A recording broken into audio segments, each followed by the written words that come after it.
I had very low expectations going into Garfield, and I was still somehow disappointed. I was so bored during the entirety of the runtime. Like, none of these characters are interesting. The only one I found, like, slightly bearable was the bull, whose one character trait was that he doesn't talk a lot. The villain is so generic and uninteresting, and the plan is even worse. So, she kidnaps Garfield to get to Garfield's dad, so she has Garfield's dad, but she doesn't want to kill Garfield's dad, she wants to get Garfield's dad to steal the milk. So Garfield's dad steals the milk, but then she doesn't care about the milk, all she wants to do is kill Garfield's dad. Why didn't you just kill him in the first place? You should not watch this movie. I really did not want to watch If.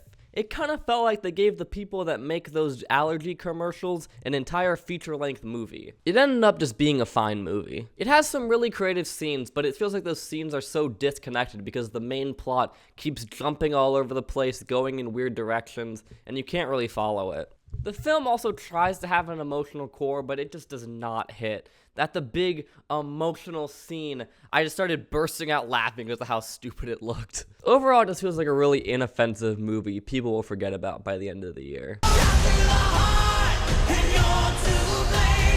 The Fall Guy is the definition of a generic fun action movie. You got Ryan Gosling being Ryan Gosling. You got fast-paced action scenes. You got a licensed song every 5 minutes. You got one of the weirdest villain plans I've ever heard in my entire life. It's not gonna change the world, it's just a really fun time.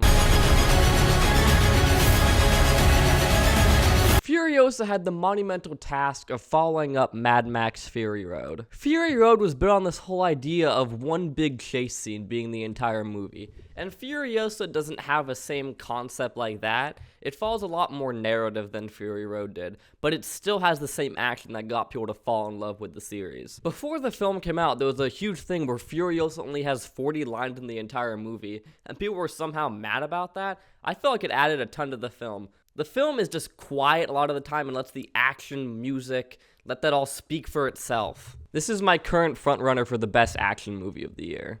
May really felt like a good start off to the summer season, but June is when stuff's gonna go down. A ton of amazing new TV shows and movies are coming out, so be sure to tune in to the next Review Roundup.